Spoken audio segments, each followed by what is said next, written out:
ఇవాళ రాజకీయాలు ఉంటాయి, రాజకీయాలు ఉండవని నేను, కానీ రాజకీయాల ముసుగులో ప్రజల జీవితాలతో చెలగాటమాడే ప్రయత్నం ఎవడు చేసినా, ఏ పార్టీ చేసినా నాలాంటి వాడిని స్పెక్టేటర్గా ఉండడానికి లేను. నేను నాలాంటి వాడిని అర్థం చేయించే ప్రయత్నం చేస్తా, అవగాహన చేసే ప్రయత్నం చేస్తా, లేని పక్షంలో చీల్చి చెండాడే ప్రయత్నం కూడా చేస్తాం. మేము ఎవరి మెప్పు కోసమో, ఎవరి స్క్రిప్ట్ రాసిస్తేనో, ఎవడు పలికిస్తేనో పలికేటోళ్ళం కాదు.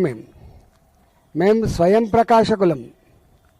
మాకు సొంత జ్ఞానం, సొంత అవగాహన, సొంత కమిట్మెంట్ ఉన్న వాళ్ళం. మేము కుంజిస్తే రిమోట్ కంట్రోల్ లాగా ఉంటుండే కాదు. ఈ అవగాహన మా మీద ఆరోపణ చేసేటువంటి నీచులకు ఉండాలని చెప్పి నేను మనవి చేస్తున్నాను.